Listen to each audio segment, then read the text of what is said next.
Boa noite para você ligado na Rádio Inova FM 87.5. Estamos começando o nosso Inova Esporte Clube na base de risadas hoje, aqui nessa terça-feira, dia 6 de junho de 2023, agora 19 horas e 2 minutos. Deixa eu só atualizar quanto é que temos aqui de temperatura. 17 graus no Jardim da Serra Gaúcha. Já tivemos hoje chegando aí aos 23 graus.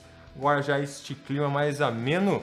E hoje a gente vai ter uma bancada aqui suprimida ou de melhor qualidade? Não, eu acho que suprimida. Vamos deixar suprimida? Assim, vamos deixar assim. Então tá certo. Hoje vamos estar eu e o nosso querido...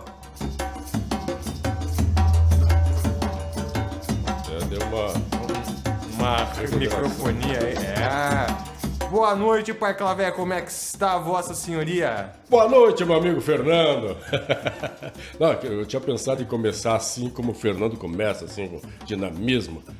Boa noite, Fernando. Boa noite, amigos do Esporte da Inova, do Face, do YouTube a partir de amanhã. Boa noite ao André, que está ausente, e o outro colega que foi reprovado por decurso de prazo. E temos muito sobre futebol, né? Hoje nós temos muito para conversar sobre futebol e começamos aí, deixa eu ver, pela Copa do Brasil, que foi definida hoje. Deixa eu trazer um pouco mais perto aqui meu microfone. Hoje foi definidas aí as quartas de final da Copa do Brasil através de sorteio, hoje a partir da 1h da tarde.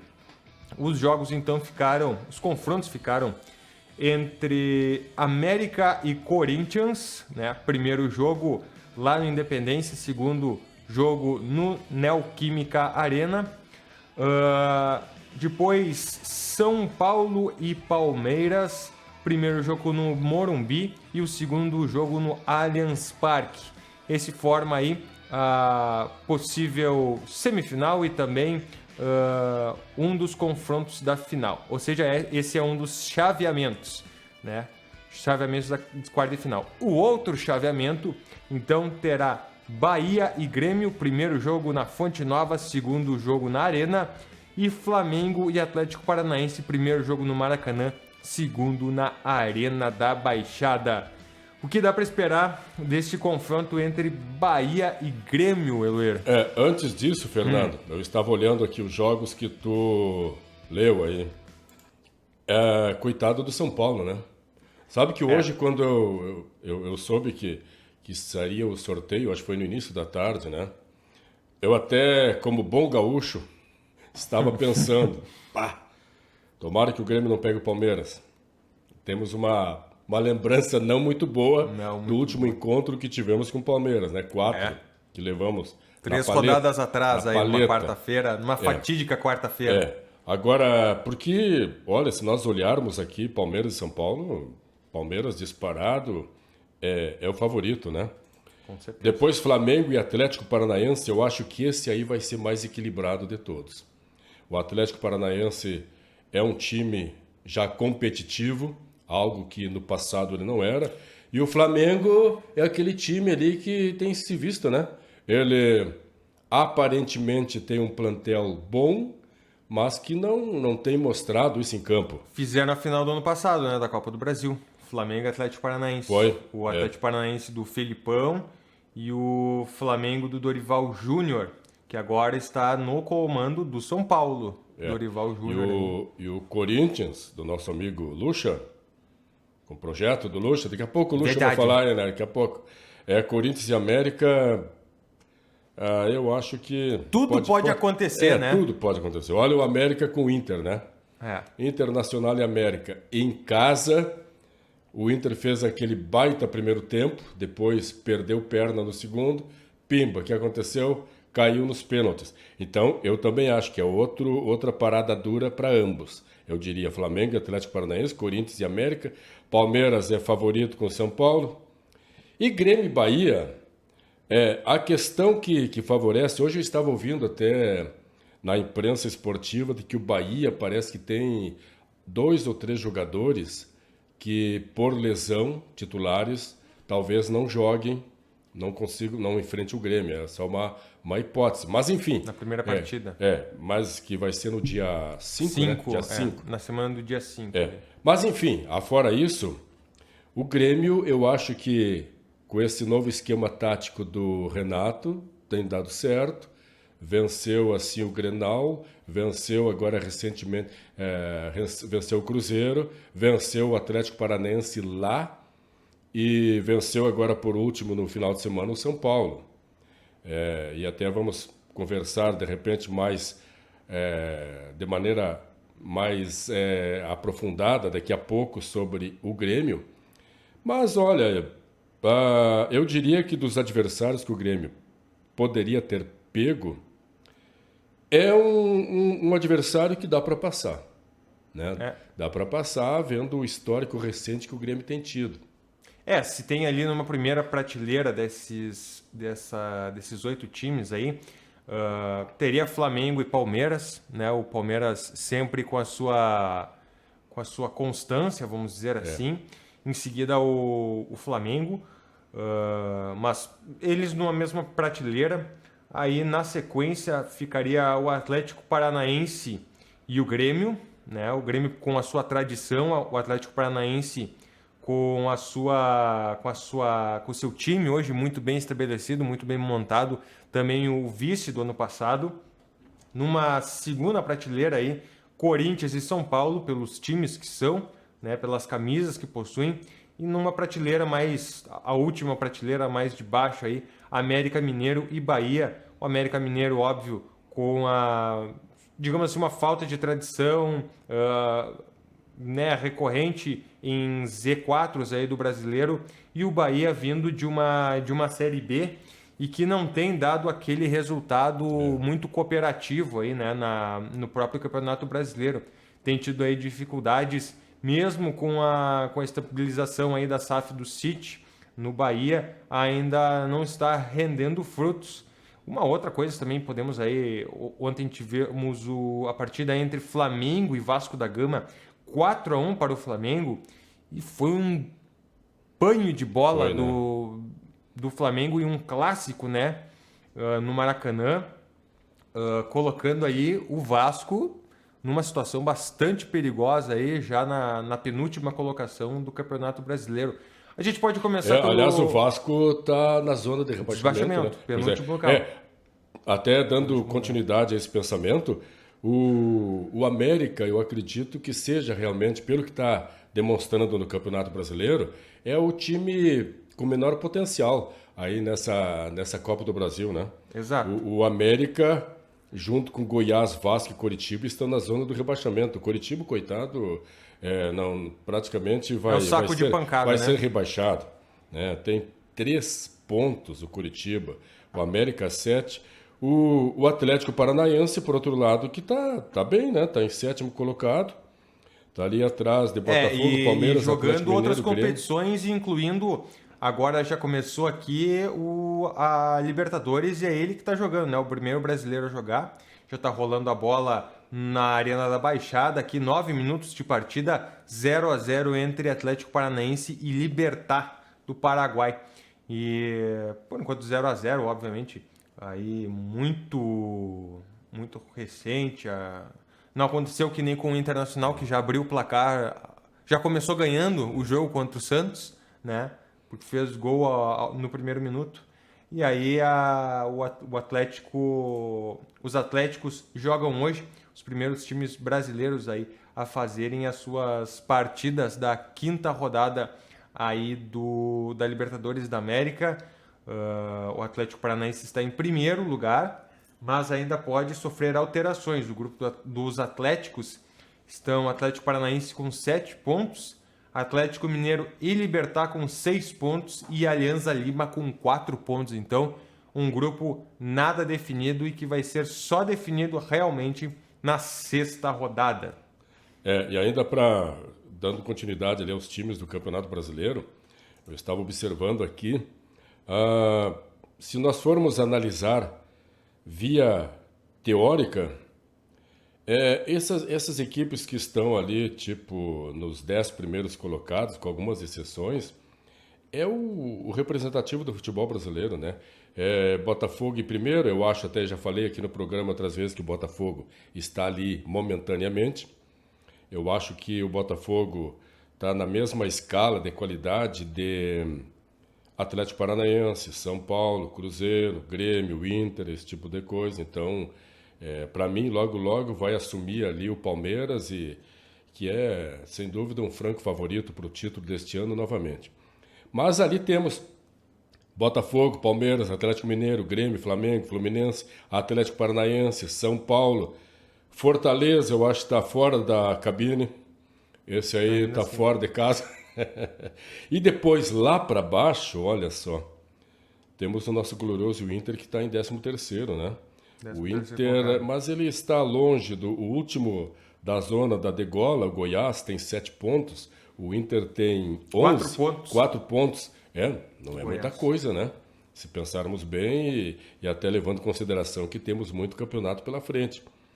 Mas o Vasco, né? A próxima partida, o Internacional ele pode, se fizer o dever de casa, pode daí dar uma respirada bastante poderia grande. subir um pouco mais, né?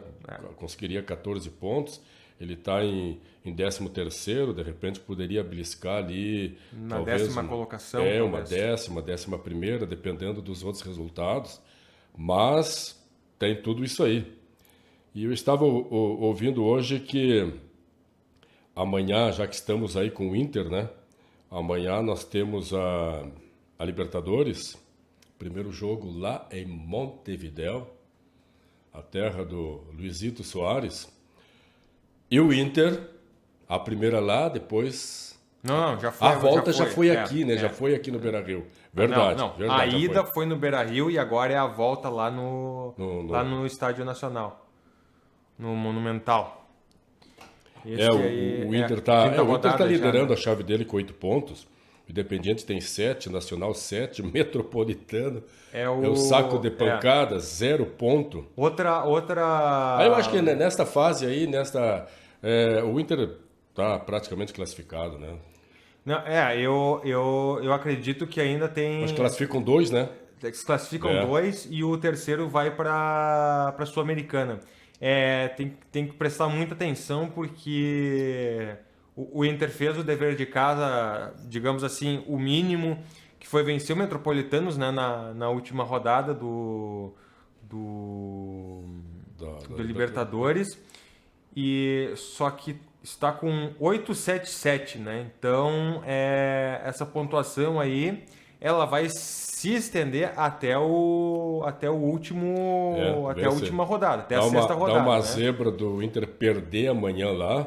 O Nacional já passa a 10 pontos. E o Medellín Inter... pode chegar a 10 pontos ganhando o Metropolitano. Aí de repente já pode inverter, né? Tu vê como um resultado pode modificar toda a situação de uma equipe. E aí a métrica seria que o Nacional, na última rodada, vença o Metropolitanos, né, chegando a 13 pontos. E aí fica a decisão entre Internacional e Independiente Medellín, que será aqui no Beira-Rio. Então tudo pode ficar aí para a última rodada. Assim como se o Internacional fizer uma boa partida, vencer o Nacional do Uruguai, chegando aí a 11 pontos, ele já dá uma respirada na consideração do Nacional, que não pode mais chegar até ele. E aí sim, vencendo amanhã, o Internacional já está classificado. Independente daí da... Pois né? Porque daí o Independiente, mesmo que o Independiente vencendo o seu jogo, o Independiente eles vão só disputar o primeiro lugar. Disputaria o primeiro lugar com o Independiente. Daí tu vê a importância de um resultado bom para o Internacional. E disputaria lá, né? em casa, né? Pois é. A primeira colocação em casa. Tu vê a importância desse jogo amanhã do Internacional e Nacional. E olha, tem uma coisa, né, Euler? E não vai ser também jogo fácil, né? Não vai ser jogo fácil. Principalmente por ser lá. Mas ganhando a primeira posição, ele fica como mandante da oitavas de final, né? E aí vai pegar obviamente, sendo o primeiro colocado, vai pegar um dos segundos colocados através de sorteio. Então, entre aspas, fica mais fácil do que jogar aí como segundo colocado e talvez depois aí, não sei como é que vai ficar a finaleira, né? Por exemplo, aqui no grupo C nós temos Bolívar e Palmeiras que estão com a mesma pontuação. Daqui a pouco o Palmeiras entra em primeiro lugar. Ser primeiro lugar é uma boa opção, né? Do que pegar aí uma outra colocação. Embora ali no grupo A, por exemplo, o Flamengo esteja em segundo colocado com perigo aí de não se classificar. Temos Racing com 10 pontos, Flamengo com 5, Nublense com 4 e Alcas com 3. Bom, o Racing já está classificado. Isso. E pelo que se observa, tá bem, né? Tá bem. É um adversário a ser batido aí nessa Libertadores. Exatamente. Né? O Fluminense também já está classificado com 9 pontos, depois Strongest com 6, Sporting Cristal com 4 e River Plate, que ele pega amanhã também com 4. River Plate não está bem. Está bem mesmo. Foi até a surpresa negativa aí dessa chave. Porque a surpresa negativa da Libertadores. Né? Porque o River Plate, pela tradição, costumeiramente forma sempre boas equipes, temos lembranças aí. Tem chegado em finais, né? Exatamente, e agora está com essa campanha lá não muito boa. Olha, então daí o negócio é o seguinte, o Inter seria bom não perder amanhã. Exatamente. Não perder. O Inter não perdendo amanhã, ele já daria um passo muito importante para continuar na Libertadores, de repente.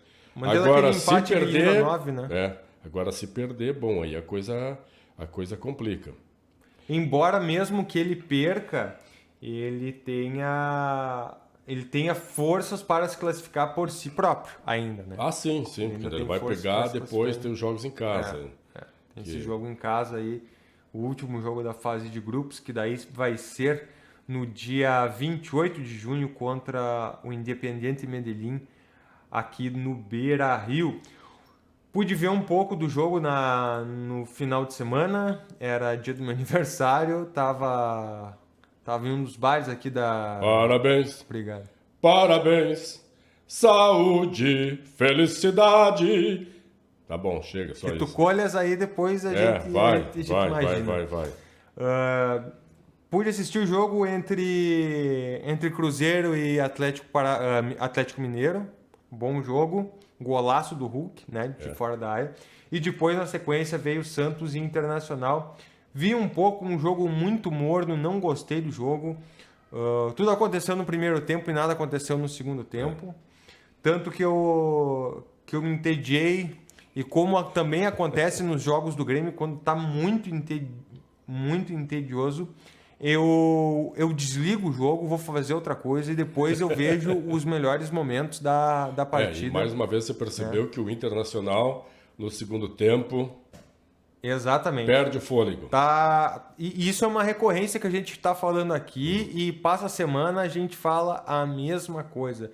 Chega 20 minutos do segundo tempo, parece que dá um blackout no Internacional. Né? Dá um cansaço generalizado. E daí também entra aquela outra questão. Foi o que aconteceu semana passada, que a gente não comentou, né? A gente tem um programa semanal aqui que a gente comentou do Atlético Mineiro. Né? Tanto que eu acertei o resultado, né? Nós passamos ao... Foi. Eu acertei o do Grêmio, só que eu errei o tempo do gol, né? Errou o tempo do gol. Eu falei que ia ser 3-1 para o Inter. Isso. Então eu acertei o resultado, mas que o Inter ganharia nos pênaltis, o que acabou não acontecendo. Mas aconteceu exatamente o que aconteceu no final de semana, embora o Santos com menos competência, vamos dizer assim, e mesmo jogando em casa para ver como o Santos não está bem. Não está bem, não conseguiu aí impor mais um gol e vencer o Internacional. Né? Mas está realmente faltando alguma coisa depois dos 20 minutos, porque é inconcebível aquele resultado da quarta-feira passada. Para o Internacional. E outra coisa que eu já comentei aqui em outras oportunidades, que também às vezes você vê o mesmo problema no Grêmio, é que o Internacional não tem banco à altura, não tem banco capaz de, por exemplo, que eu acho até que não todo o time, o estranho no Internacional é que no segundo tempo todo o time praticamente cansa, morre em campo. Isso aí é incomum, é inabitual, não Até é algo. Quem entra não entra bem, né? E além disso é o que acontece. No banco, na hora da substituição, para tirar aquele mais cansado, não entra bem, porque o Inter não tem reposição à altura, não tem aquele reserva capaz de mudar um pouco o jogo. Não existe isso. Então, é o que o coitado do Mano Menezes fica tentando fazer. Ele troca um monte de gente, empilha substituições, vai até o limite e não adianta muita coisa. Não adianta porque falta qualidade. Falta qualidade no time principal, que já falamos aqui, principalmente meio de campo, e falta qualidade mais ainda no banco de reservas. Tá chegando, inclusive deve viajar amanhã para o Uruguai o Aguirre, né? Ah, é? Não, Diego do Inter. Aguirre? Diego Aguirre, do Inter. Sim. Né? Meio-campista, volante, deve viajar amanhã para o Uruguai. Diego Aguirre ou o Arangues? Não, tô confundindo. O Arangues. O Diego Aguirre é o... Não, esse aí é outra história. É o técnico. Não, o Arangues. Estava confundindo com a espanholada. Aí. O Arangues deve viajar amanhã para o Uruguai para esse compromisso com o Nacional. Eu, às vezes, até gostaria, ainda quero ver o Arangues jogando, para ver se ele ainda tem algum pouco de futebol para apresentar no Internacional. Eu tenho sempre um receio, e já falei aqui outras vezes, quando o jogador encerra a carreira na Europa, mas ainda tem campo de trabalho aqui no Brasil, e acaba vindo. Repatriado, né? Exatamente. Daí, muitas vezes, já tivemos vários exemplos de não emplaca. Recentemente no Internacional, o Adriano, né? O Adriano veio para ser o diferencial no ataque do Inter. Até agora, pelo menos, não tem dado aquela resposta que o time e que a direção esperavam. Agora vamos ver o Arangues. Ele, evidentemente, não é mais aquele Arangues da seleção chilena, que inclusive foi campeã da Copa América. Com certeza já não é mais o mesmo, que a torcida não espere aquele Arangues, que a torcida também não espere aquele Arangues que passou já pelo Internacional. Vai ser muito, eu acredito, como o Mano Menezes vai utilizar o Arangues na equipe do Inter. Eu imagino assim, primeiro volante. Eu acredito que ele não vai ter condições físicas de ser segundo e muito menos um terceiro volante. Ele vai ter que ser um jogador que fique ali no meio de campo, mais defendendo do que tentando propor alguma jogada para o Inter. Vamos ver. Tomara que dê certo. Qualidade de passe ele tem, né? Então, pois a qualidade do passe. A minha dúvida é até que ponto ele ainda tem condicionamento físico para resistir aí um jogo com mais velocidade, com esse tipo de situação, que aí eu acho que teremos que ver, né?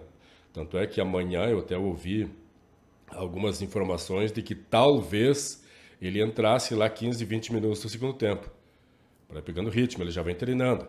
Nós sabemos que ele veio já para o Internacional com uma lesão, houve o tratamento.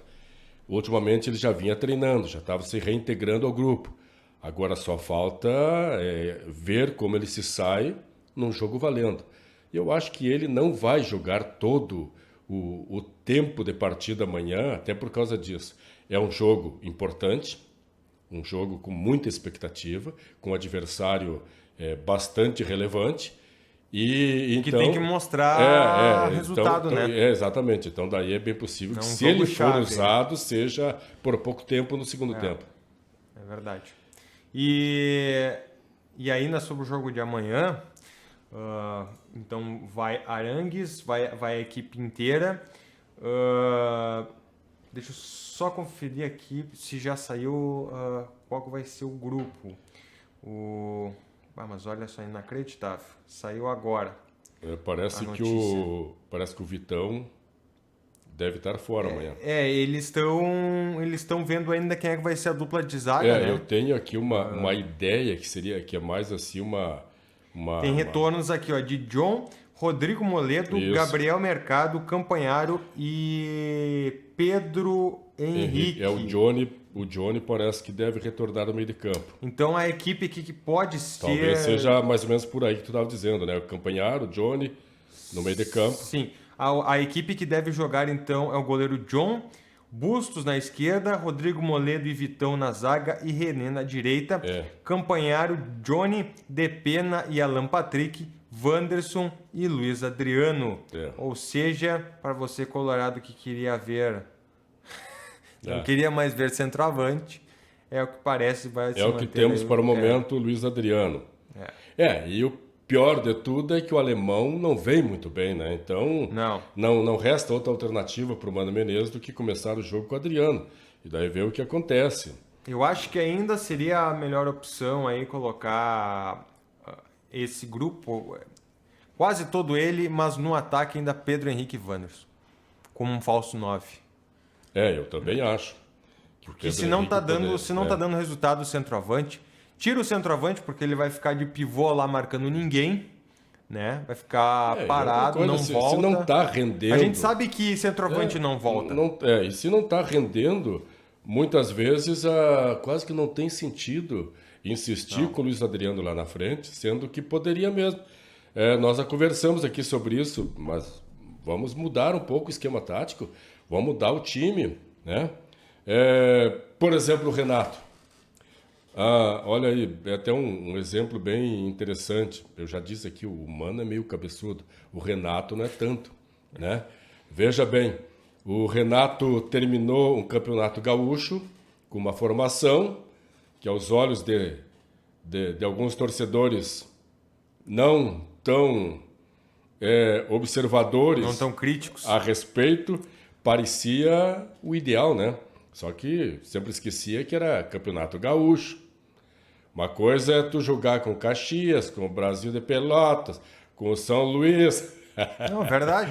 Né? Outra coisa é tu pegar Cruzeiro, Palmeiras, Flamengo, aí vai. Então tem esse detalhe. E daí o Renato tentou ali um esqueminha que pareceu certo pro nosso Ruralito aqui, que era com o Cristaldo, Vina, Bitelo, né? Meio de campo com o PP antes da lesão e o Carbajo. Um esquema mais fechadinho. E um esquema... 4-5-1, né? Um esquema mais propositivo. Toque de bola, posse de bola, que é o que o Renato fazia muito bem lá em 2016 e 2017, só que era outro time, era outra qualidade também do time.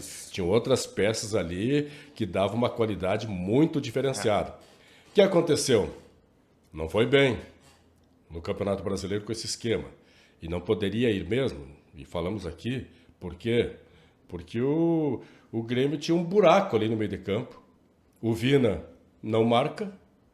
Acho que nunca soube o que é isso. E não corre também, né? O Vina é o legítimo coxa colada. Lá no meu tempo de pelada, Fernando. Meu tempo de piá que jogava futebol. Era o último escolhido, era o coxa colado. Era assim, do não futebol voltava. De campo lá das nossas peladonas, aquele cara que não se movimentava, não corria, não fazia nada, era o coxa colado. E ainda reclamava do time. E reclamava, ele queria ter titularidade sempre. O Vina é assim. E o Cristaldo, apesar de ter um bom passe e bater muito bem na bola, ele também não é muito de marcar. Então o que acontecia? Na marcação, o Grêmio ficava sempre ali atrás, ou com o Vila Sante e o Carbajo, até o tempo do PP e Carbajo, contra um ataque de velocidade, que muitas vezes a gente via aí, foi o caso do Palmeiras, foi o caso, por exemplo, do primeiro jogo com o Cruzeiro, e daí não tinha marcação no meio de campo. O que o Renato fez? Não está dando certo. Aí eu acho que é algo assim que a gente tem que enobrecer num técnico de futebol. Mudou o esquema. Vamos tentar aí 3-5-2. O que ele conseguiu com isso? Reforçar bem a marcação ali atrás e no meio de campo. E com isso tirou já do time o Vina, que já não vinha rendendo muito bem. colocou ali do lado do Soares o Bitelo, que tem velocidade. Agora, esse rapaz aí que começou, né, o Cuiabano, que também tem velocidade, Sim. É uma alternativa boa. Até parece que para domingo agora deve continuar com o Cristaldo.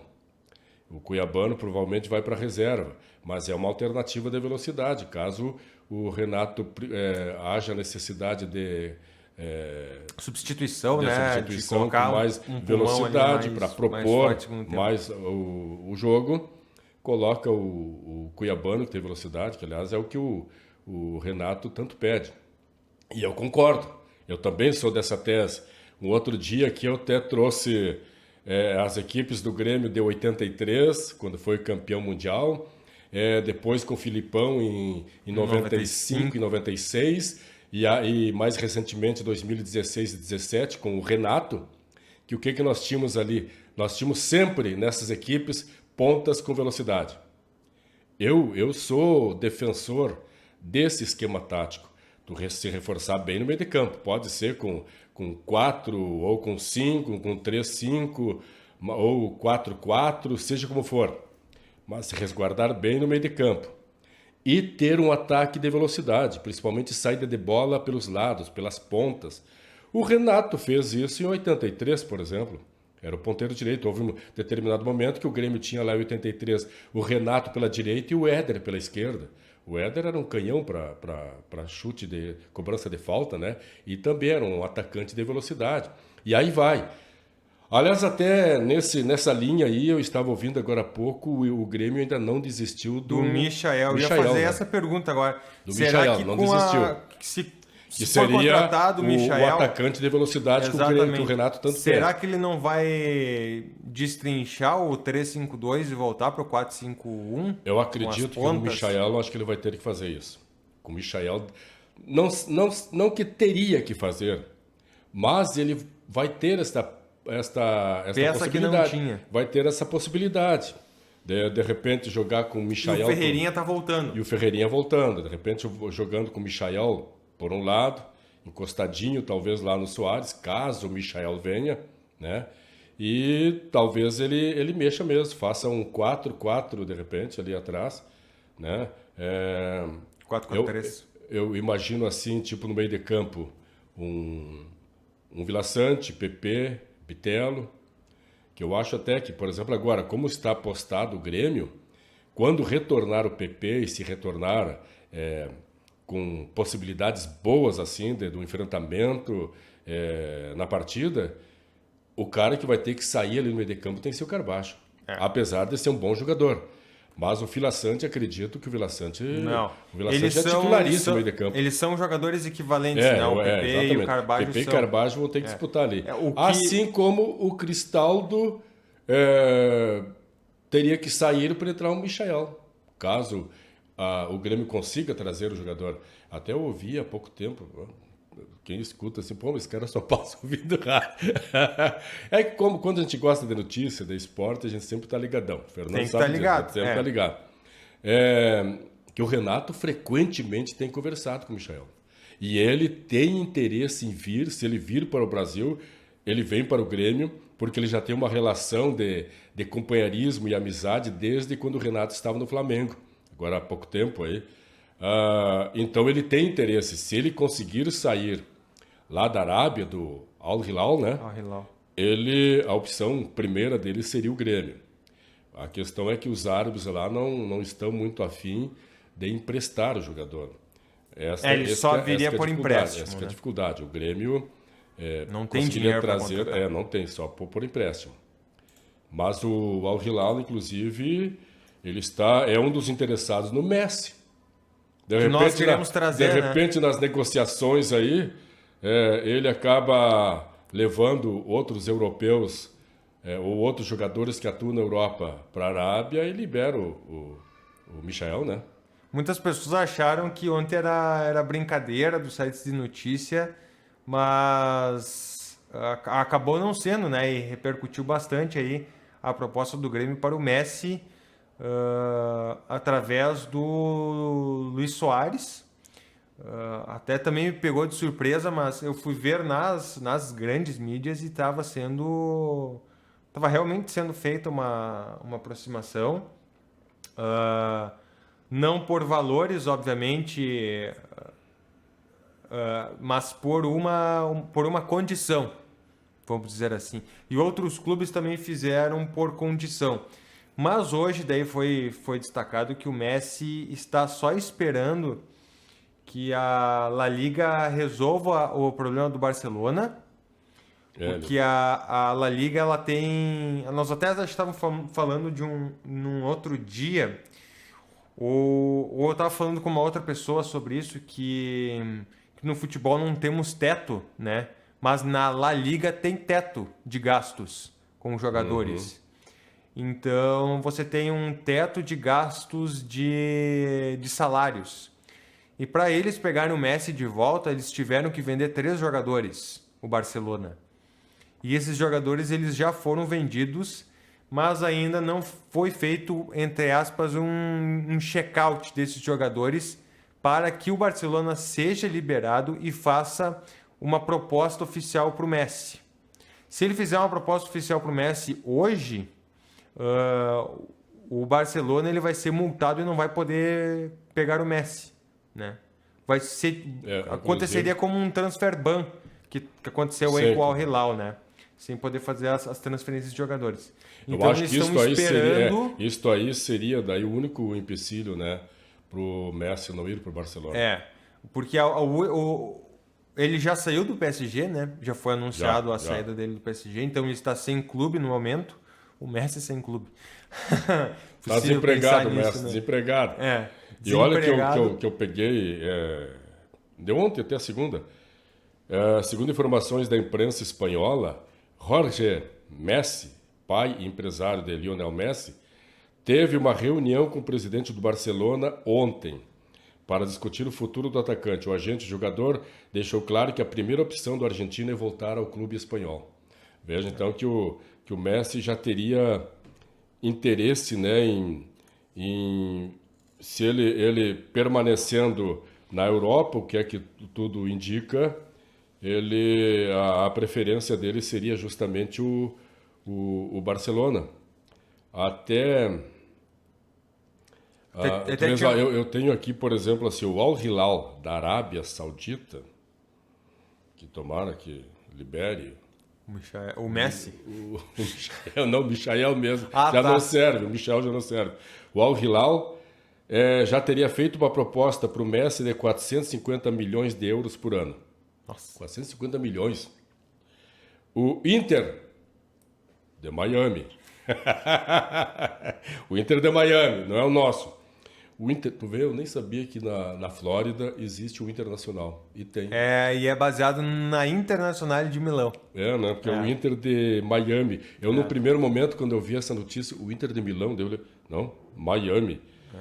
Já teria oferecido 300 milhões de euros por ano para o Messi. Já um pouco menos, né? Mas é uma contratação através de acordo com o Barcelona. Eles estão querendo 16 jogos na MLS do o Messi. Barcelona teria oferecido 30 milhões de euros por ano pro Messi. E o Grêmio ofereceu a amizade. E daí surgiu até esta semana, né? Porque na verdade realmente a direção do Grêmio se movimentou e apresentou um projeto para o Messi, assim como fez com o Suárez. O Suárez, o Grêmio fez da mesma forma. Viu a possibilidade, apresentou um projeto e o Suárez se agradou do projeto, já estava aqui pertinho, que era no Nacional do Uruguai, e veio. O Messi, o Grêmio realmente chegou a fazer a mesma coisa, apresentou um projeto, mas sabe que a situação até é diferente do próprio Suárez. Como já o pai do Messi aqui, que é o procurador dele, já disse que a preferência é Barcelona, eu acredito que ele realmente tem essa intenção de ficar mais tempo. O Messi está agora com me parece 34 anos, eu acho. 33 ou 34. De repente ele faz 35. 35. Ele faz um contrato... Vai fazer 36. Faz um contrato de mais 2, 3 anos. 39. Podia vir jogar aqui com 39. Eu acho que daí, eu não duvido, que só por amizade Por estar em casa, encerrar a carreira. Eu não digo Grêmio até, mas eu acho que ele talvez venha para algum time da América. Ou mesmo Brasil, ou mesmo Argentina. Acho que Argentina, talvez. Para encerrar a carreira ali e coisa e tal. Mas agora ele, imagina, pela atuação que ele teve na Copa, ele tem ainda um mercado muito grande na Europa. Eu acho que... eu acredito que ele vai devolver aquilo que o Barcelona proporcionou para ele. Eu acho por isso também. Por isso que ele tem interesse em voltar para lá. Porque ele saiu muito cedo aqui da Argentina e foi para o Barcelona. Então o Barcelona foi a equipe que construiu ele. Eu acho que ele está devolvendo como se fosse se a gente fosse para repatriar um jogador que era que era do Grêmio. Ele já é uma pessoa que tem mesmo essa conduta, né, esse caráter. Mesma coisa que o Suárez, né? São pessoas assim que já têm uma formação irreparável. E eu não duvido que não seja mesmo essa intenção. Porque ele foi para o Barcelona piazito. Exato. Ele tinha lá 11, 12 anos quando ele foi para o Barcelona. O Barcelona realmente formou ele. Né? Então ele tem, eu acho mesmo que essa intenção de devolver ao Barcelona o que o Barcelona deu para ele ao longo desses anos todos e a carreira que ele teve, né? Que sem dúvida, cara aí com 35 anos, o ano passado tinha o melhor da Copa, tem muito futebol ainda, o Messi, né? Muito fôlego ainda para gastar. A gente agora 19 horas e 43 minutos. Eu quero saber do Eloir, então, final de semana teremos a final da Champions League já, né? No sábado. Dia 10, né? Dia 10, às 16 horas, teremos aí a final da Champions League. Certamente eu não vou poder assistir, estarei compromisso em Porto Alegre. Importante.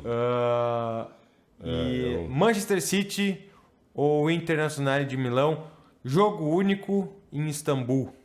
Teu palpite, Eloir? Manchester City. Eu acho que pelo que mostrou nesses jogos agora aí contra o Real Madrid, dessas semifinais, eu acho que da Manchester. Vai ser muito difícil não levar esse título aí da Liga dos Campeões. E vai ser um bom jogador, até estou avisando, ó.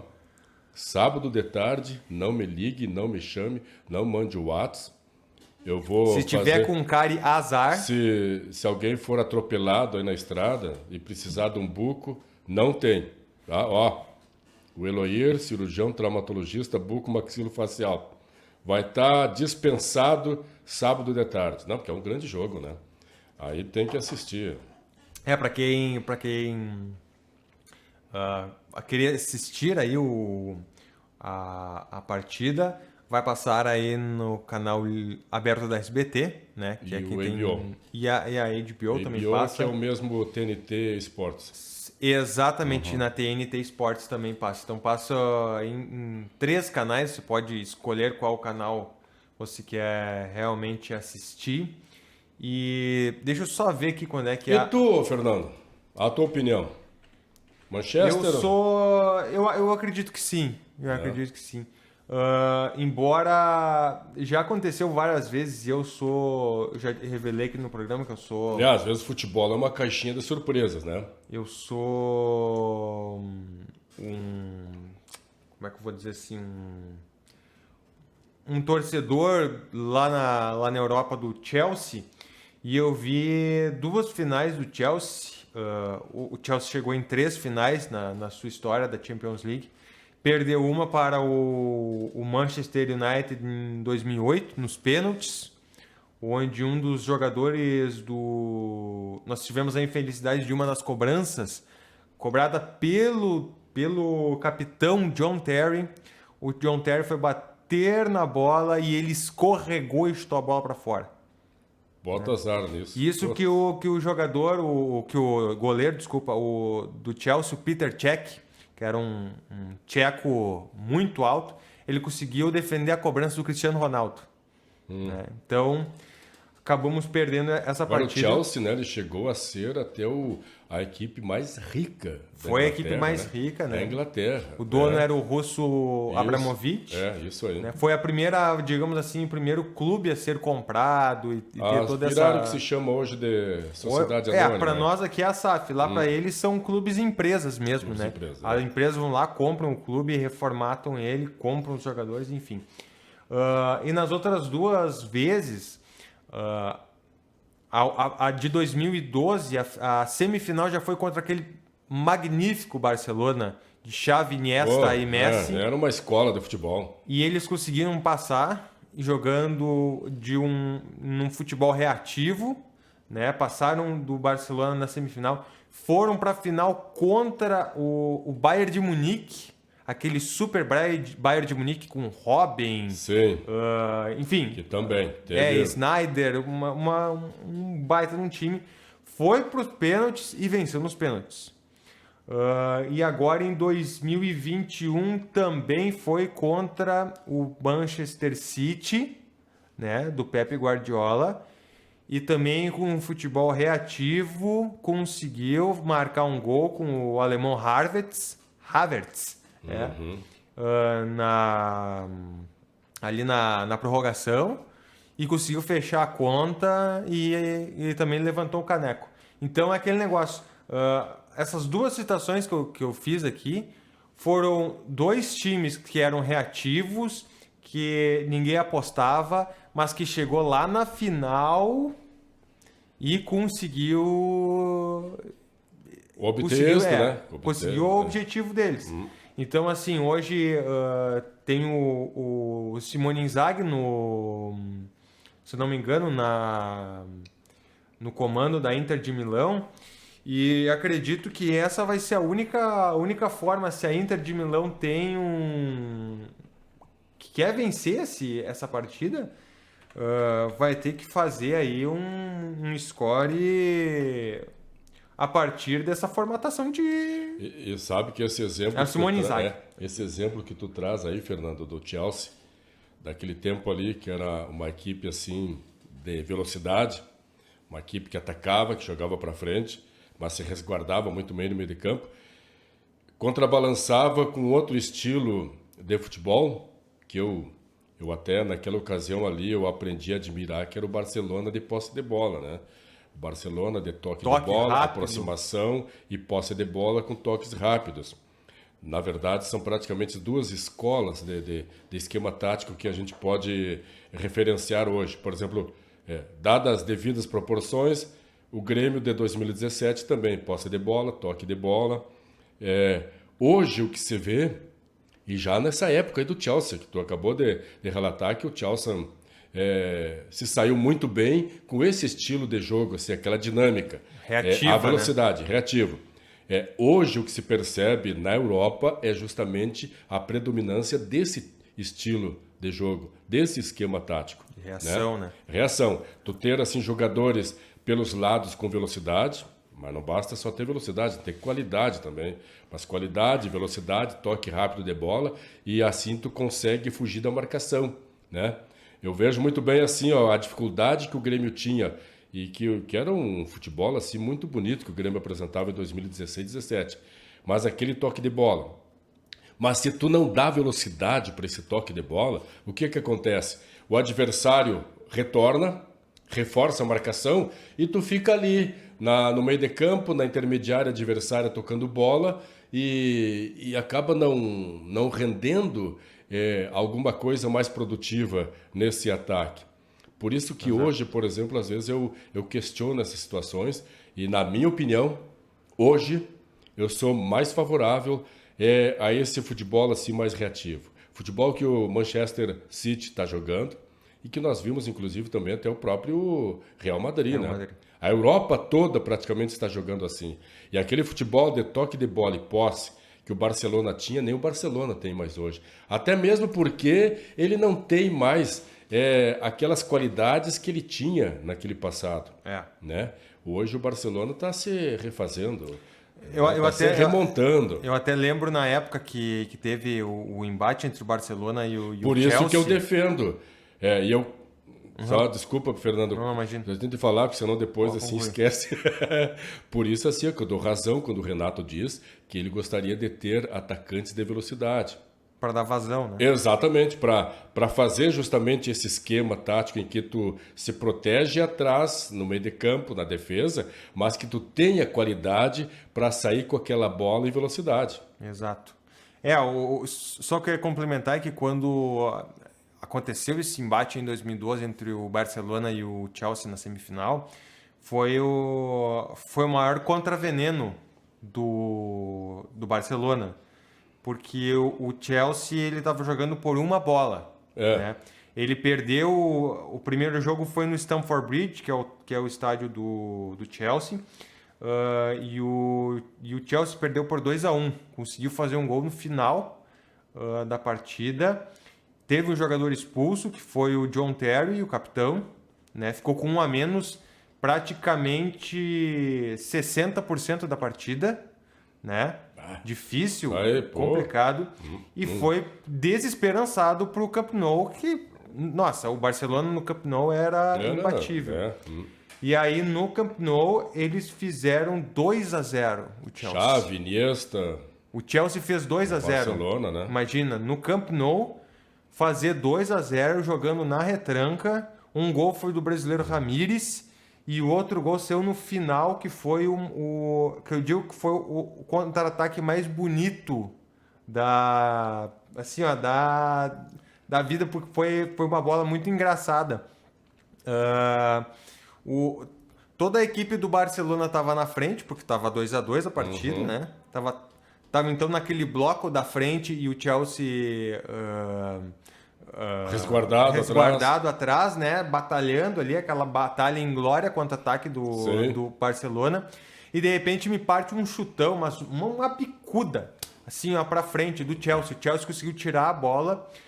E quando o jogador chutou a bola, o Fernando Torres, aquele atacante espanhol, ele estava atrás da linha do meio de campo e ele conseguiu pegar a bola. E só tava ele e o goleiro. Sempre, imagina o Barcelona todo lá na frente. O centroavante estava lá na frente, não estava marcando ninguém. E quando saltou essa bola, saltou assim, mas muito perto do Fernando Torres. Ele chegou na frente do Vitor Valdés, que era o goleiro da época, né? Driblou o Vitor Valdés e matou o jogo. Daí imagina, tu vê um contra-ataque, né? Se tu tem assim a capacidade de formar um contra-ataque com qualidade e velocidade, aí mata, né? Eu lembro, esse jogo assim, foi um Barcelona com toda a qualidade que tinha, com todo o timaço que tinha. Aí houve muita crítica na época, porque o Chelsea não jogou a partida, não sei o quê.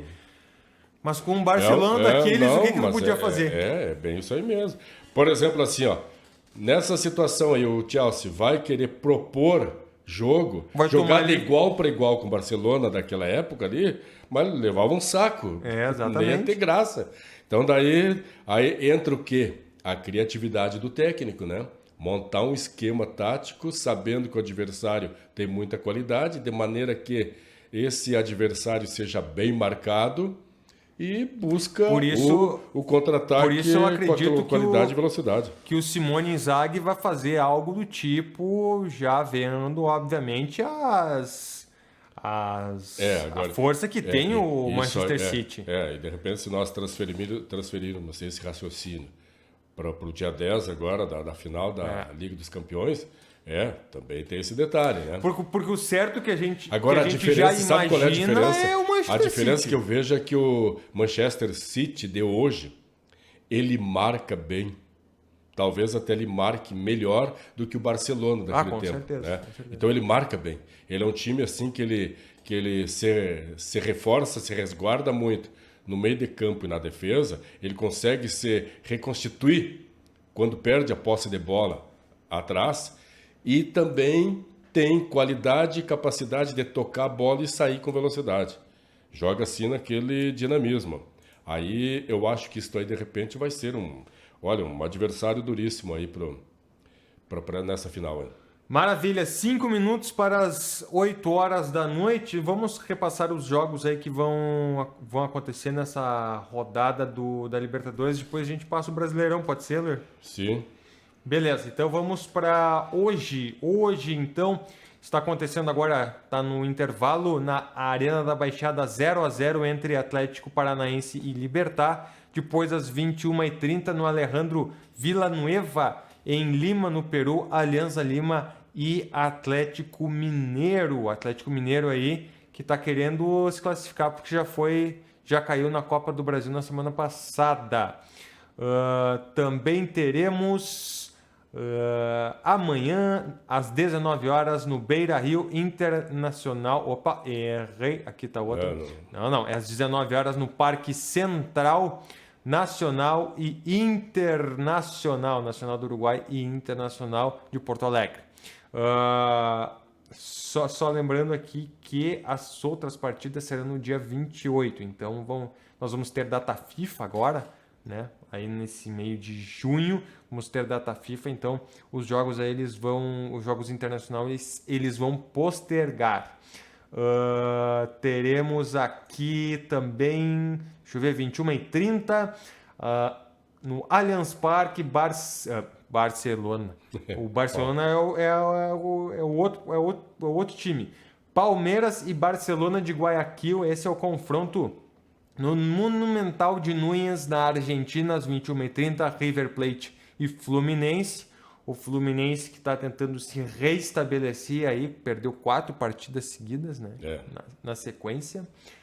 Amanhã, também quarta-feira, às 19 horas, teremos no Banco Guayaquil, Independiente del Valle e Corinthians. O Corinthians aí que está tentando respirar pelo menos para pegar uma vaga na Sul-Americana, porque vai estar difícil pegar essa vaga para a próxima fase. E terminando a rodada na quinta-feira às 21 horas no Maracanã, Flamengo e Racing. O Flamengo aí que quer pelo menos encaminhar a sua classificação para a segunda fase, que também não está nada fácil. O Inter pega pela Libertadores Nacional amanhã e domingo às 16 horas o Vasco da Gama no Beira-Rio, pelo Campeonato Brasileiro, o Vasco que levou essa lambada aí do Flamengo, né? E o Grêmio pega o Flamengo lá no Maracanã. Lá no Maracanã, domingo basicamente descansado às 18h30. Basicamente descansado porque o Flamengo vai jogar em casa, né? Amanhã, joga em casa amanhã, não, na quinta-feira. Então pega um time assim que... beleza, vai pegar no domingo. E o jogo do Flamengo quinta-feira. Mas eles vão jogar em casa, né? Então ainda vai pegar aí um Flamengo que, se não tiver descansado, pelo menos vai estar com um bom jogo. É o Flamengo, né? Aquela situação assim, o Flamengo já foi uma equipe muito favorita, né? Algum tempo atrás. Hoje eu diria que o Flamengo, olha, do jeito que vem atuando, ele não está muito diferente aí de São Paulo, Atlético Mineiro, Paranaense, Inter, Grêmio, Vasco, Botafogo, né? O Flamengo não consegue deslanchar, esta que é a verdade. Ele tá tendo uma dificuldade até... Não sei se é de comando... Aquilo que a gente falou, comando, teria que reformular o plantel... Nós já chegamos até já foi cogitada uma possibilidade de vários jogadores que hoje estão na reserva, por exemplo.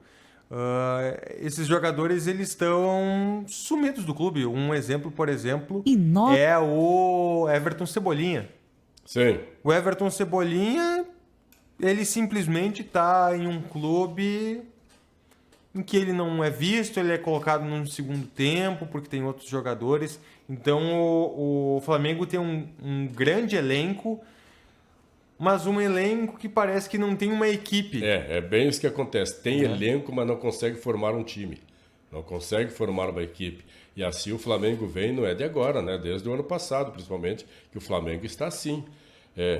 E houve um tempo, há 2, 3 ou 4 anos atrás, que o Flamengo entrava no Campeonato Brasileiro e era um favoritíssimo. É isso. Hoje já não é desta forma. E o plantel é praticamente o mesmo, né? E trouxe, e está sempre acrescentando, provavelmente agora na janela agora da metade do ano, é possível que que traga reforços, assim como o Palmeiras. Só que tem aquela situação, o Palmeiras conseguiu já fazer um time, é um clube que desponta aí mais uma vez como favorito para o Campeonato Brasileiro. As outras equipes vão disputar aí a segunda colocação em diante. Sim. E o Flamengo não conseguiu. E outra coisa, o Atlético, né? Como o Atlético caiu de produtividade. Atlético Mineiro. É o Atlético Mineiro, isso, de produtividade. E também mantendo o mesmo plantel, né? Exato. Só que a qualidade foi lá para baixo.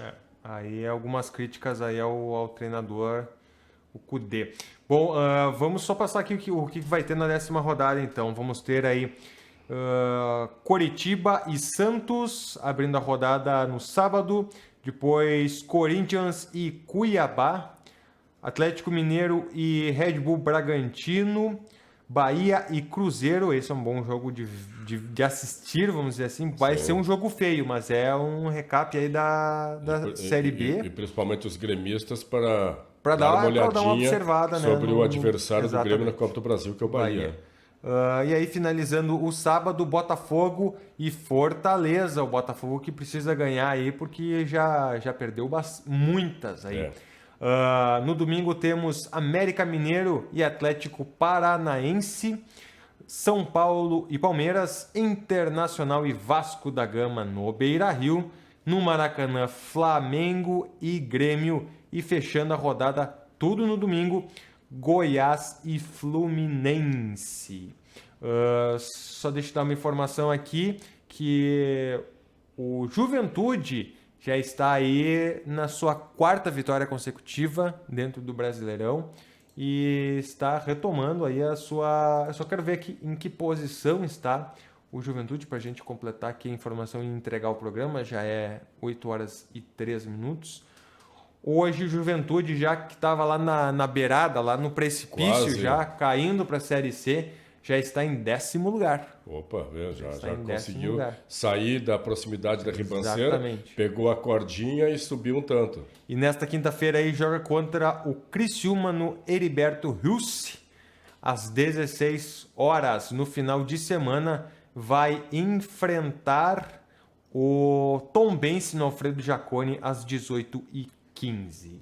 Então fica aí o Juventude, que está se recuperando aí no Campeonato Brasileiro. Eluir, mais alguma coisa para acrescentar? Apenas complementando que continua, né, o Botafogo em primeiro com 21 no Brasileirão, Palmeiras 19, Atlético Mineiro em terceiro com 17, Grêmio em quarto com 17, Flamengo 16, Fluminense 16, Atlético Paranaense 15, São Paulo 15 e aí vai. O nosso glorioso Inter está em 13º com 11 pontos. Na zona da degola, Goiás, América Mineiro, Vasco da Gama e Curitiba. Tá certo, então vamos finalizando o Inova Esporte Clube desta terça-feira, desejando a você uma ótima semana. A gente volta na semana que vem com mais informações e acho que com o time completo, né, Leandro? Sim, o André hoje tinha um compromisso, por isso que não veio, mas certamente estará aqui conosco na terça-feira. Beleza, uma boa noite e assim a gente encerra aqui o nosso Inova Esporte Clube. Depois tem a Voz do Brasil. Tchau!